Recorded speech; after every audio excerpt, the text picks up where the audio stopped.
ሰው ልመንኩስ እንኳን ቢላችሁ አረ አይሆንልህም ነው የሚባለው። ይሆንልሃል አይባልም። ላግባም ሲል አይሆንልህም ነው ማለት።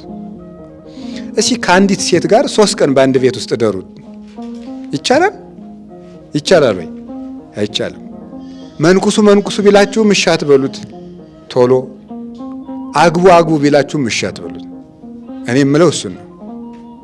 ቶሎ እንድታገቡ የሚያስወስናችሁ መንፈስ ቅዱስ አይደለም፣ ዲያብሎስ ነው። ቶሎ የሚያስመነኩስም መንፈስ ቅዱስ አይደለም፣ በፍጹም ዲያብሎስ ነው። ቶሎ ቆብ አድርጉ የሚል ዲያብሎስ እንጂ መንፈስ ቅዱስ የለም። እሺ እግዚአብሔር ያክብርልን። እንኳን ደህና መጡ። አይ የዛሬ ሳምንት አብረውን ስላልነበሩ በስብሰባ ምክንያት እንኳን ደህና መጡ በሏቸው። አዎ ድገሙ።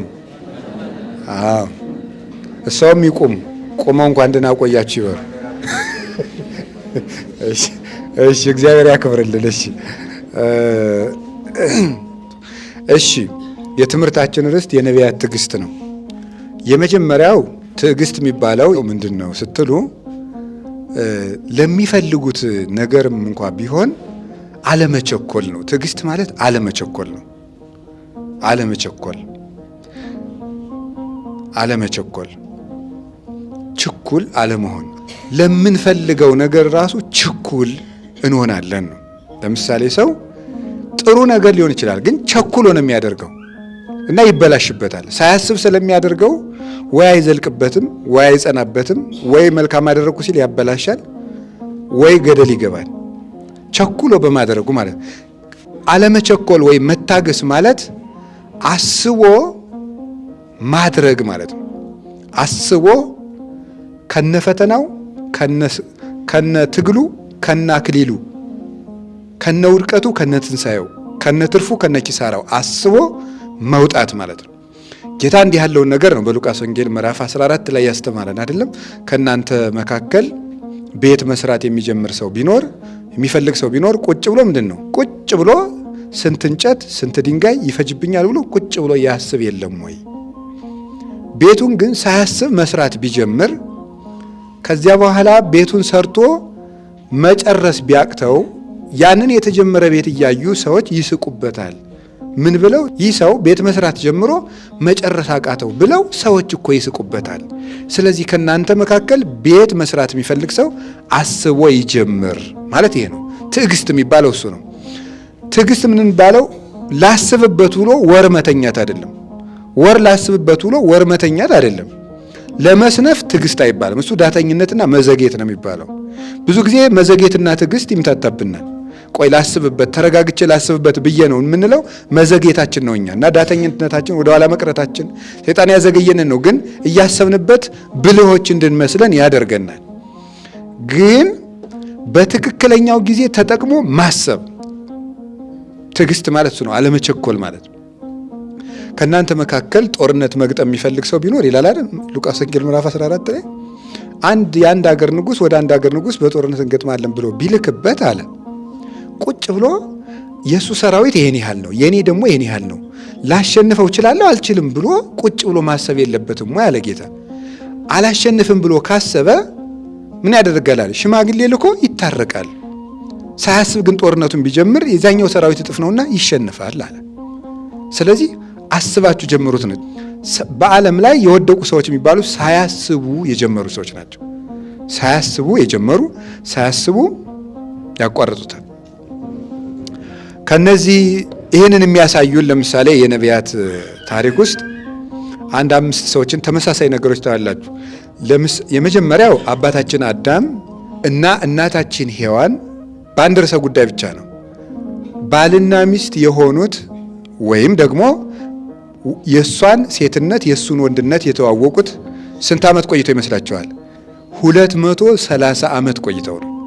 ኦሪት ዘፍጥረት ምዕራፍ 5 ላይ እንድታነቡት አዳም ከሔዋን ጋር ከገነት ከወጡ በኋላ የእሷም ሴትነቷን አውቋታል፣ የእሱም ወንድነቱን አውቃለች። ፍቶት እንስሳዊት ሰልጥናባቸዋለች። ይፈላለጋሉ። ግን እግዚአብሔርን 100 ዓመት አልቅሶ እግዚአብሔር ለምኖ በሱባኤ ጠይቆ ቆይቶ አዳምና ሔዋን በመኝታ የተገናኙት 230 ዓመት ቆይተው ነው። ይህ ትዕግስት ይባላል። መቆየት፣ የሚፈልጉትን ነገር ለማድረግ አለመቸኮል። እሱ ብቻ አይደለም፣ እጅ ላይ አግኝተውት እንኳን ጉዳዩን የራስ ለማድረግ አለመቸኮል፣ ለመግባት አለመቸኮል። ትዕግስት የሚባል ይሄ ነው። እንዴት አንድ ሰው ሚስቱ አጠገቡ እያለች ባሏ አጠገብ እያለ 230 ዓመት በመኝታ ሳይተዋወቁ እንዴት ይኖራሉ? በዚያ ዘመን ደግሞ የነበሩ አባቶችና እናቶች ባለትዳሮች በመኝታ የሚገናኙት ልጅ በሚወልዱበት ቁጥር ብቻ ነው። 3 ልጅ ከወለዱ 3 ጊዜ ነው በመኝታ የሚተዋወቁት። ከዚያ ውጭ የለም። እስኪ ከአንዲት ሴት ጋር 3 ቀን በአንድ ቤት ውስጥ እደሩ። ይቻላል? ይቻላል ወይ? አይቻልም። እንዴት ነው ያን ያህል ዘመን ሰው ሴትን እያየ ያን ያህል ዘመን የኖሩት? ሴቲቱ ወንድን እያየች። መጽሐፍ ቅዱስ ውስጥ እድሜ ዝም ብሎ አይደለም የተጻፈው። እገሌ ይሄን ያህል ዓመት ቆይቶ አገባ ማለት በንጽህና ስጋን ያህል ነገር ተሸክሞ ፈጣሪውን በትዕግስት ንጽህናውን ይሄን ያህል ዓመት ተሸክሞ አገለገለ ለማለት ነው የተጻፈው። ይሄን ያህል ዓመት ስጋን ተሸክሞ እሳት ተሸክሞ ፈጣሪውን አገለገለ ተብሎ ነው የተጻፈው። እንደዚህ አድርገው የታገሱትን እናደንቃቸዋለን። ዲያብሎስ እኔ ታገሱ እምላችሁ አሁን ይሄንን ነው። መንኩሱ ቢላችሁ እሺ አትበሉት ቶሎ። አግቡ ቢላችሁ እሺ አትበሉት። እኔ የምለው እሱን ነው። ቶሎ እንድታገቡ የሚያስወስናችሁ መንፈስ ቅዱስ አይደለም፣ ዲያብሎስ ነው። ቶሎ የሚያስመነኩስም መንፈስ ቅዱስ አይደለም፣ በፍጹም ዲያብሎስ ነው። ቶሎ ቆብ አድርጉ የሚል ዲያብሎስ እንጂ መንፈስ ቅዱስ የለም። እውነቴን ነው የምነግራችሁ። ቆይቶ አስተውሎ ወደ ገዳም ለመግባትም ወስኖ አስተውሎ መከራውን ፈትኖ አባታችን አቡነ ተክለ ሃይማኖትን አንድ ሰው መንገድ ላይ ወድቆ ከሞት ቀስቅሰው አነሱትና አባቴ ካንተ ጋር መነኩሴ ሆኜ መኖር እፈልጋለሁ ሲላቸው ምንድን ያሉት? የቅዱሳንን መከራ መሸከም ትችላለህ ነበር ያሉት። እና ሰው ልመንኩስ እንኳን ቢላችሁ አረ አይሆንልህም ነው የሚባለው። ይሆንልሃል አይባልም። ላግባም ሲል አይሆንልህም ነው ማለት። ቀስ በል ነው ማለት ያለባችሁ ማለት ነው። ሳያስብበት ሰው ገብቶ ነው ከዚያ በኋላ መከራውን የሚማቀቀው ዲያብሎስ። ተራራውን ሜዳ ማሩን አምርሮ ወተቱን አጥቁሮ ማሳየት ለዲያብሎስ ልማዱ ነው ይላሉ አባቶቻችን። ማሩን አምርሮ ወተቱን አጥቁሮ ያሳያል። እሬቱን ያጣፍጠዋል፣ ማሩን እሬት ያደርገዋል። ስለዚህ ለምንፈልገው ነገር መቸኮል የለብንም። ሁሉም ነገር በጊዜው ይደርሳል። ችኩልነት ነው እንደዚህ የሚያጠፋን። አሁን እንትን ይሄ ዲያቆኑ ችኩል ነው፣ እንትኑ ችኩል ነው። ቶሎ ብሎ ቄስ መሆን ይፈልጋል። ቶሎ ብሎ እንደው በቃ እውነቴን ነው የምነግራችሁ ማለት ነው።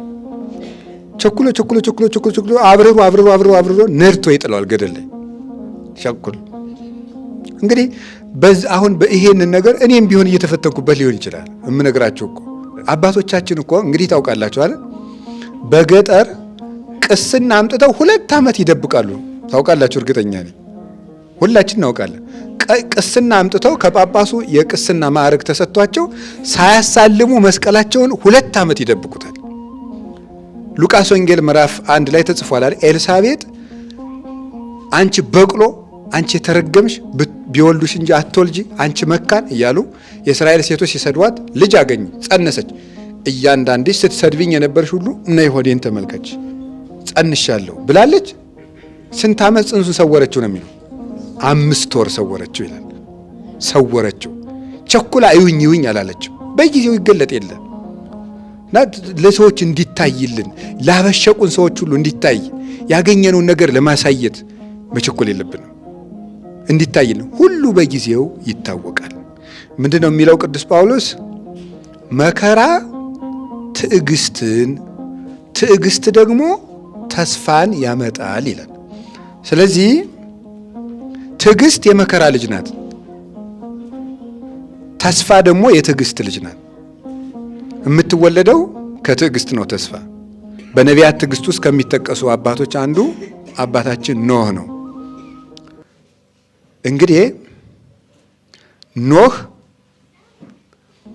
እግዚአብሔር ይህንን ዓለም ለማጥፋት የጥፋት ውሃ አመጣለሁ ካለው በኋላ አንተ የምትድንበት ምን ስራ ነው ያለው? አቤት! ስንት ዓመት ነው የሰራ መርከብ? እንዲህ ግን ይገርማል። እናንተ አሁን ትሰራላችሁ እኔና እናንተ ብንሆን እስቲ አስቡት። እውነቴን እኮ የምነግራችሁ እግዚአብሔር የዛሬ 100 ዓመት የሆነ ጸጋ ስለምሰጥህ 100 ዓመት ጀልባ ሲራ ቢለን አሁን ጣና መጥቶ ማለት ትሰራላችሁ ወይ? ጀልባ 100 ዓመት እየሰራ ጀልባ ብቻ ሲሰለች ጀልባ ብቻ እየሰራ 100 ዓመት እንዴት ስልችት የሚል ነገር ነው። የትዕግስት ነው። እናንተ እግዚአብሔርን ተስፋ ባደረጋችሁበት ነገር ስንት ዓመት ትጠብቁታላችሁ? እግዚአብሔር ትቶኛል የምንለው አሁን ስንት ዓመት ታግሰን ነው? እስቲ እግዚአብሔር ያሳያችሁ። ስንት ዓመት ነው? አሁን እንደው እግዚአብሔር ልጄ ትዕግስት ይሄ ነው፣ ልጄ ትዕግስትሽ ይሄ ነው ቢለን አናፍርም? በጣም እኮ የሚያሳፍር እንደዚህ ስለው በፍጹም እምነት እግዚአብሔርን ታግሶ ጠበቀው። በ100ው ዓመት መጥቶ እግዚአብሔር 20ውን ቀንሶ ኖህን ከነቤተሰቦቹ አንሳፎ አወጣው። ይህ ሰው ልጆችን ወልዶ የሱ 3 ልጆች ናቸው። እንግዲህ ዓለም ሁሉ ዛሬ እየተበላላ ነው እንጂ ምናምን እጥስ ብትሉት ዞሮ የማን ልጅ ነው? የኖህ ልጅ ነው።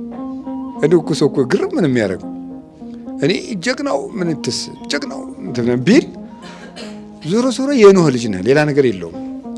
ኖህ ሴምን፣ ያፌትን፣ ካምን ወልዷል።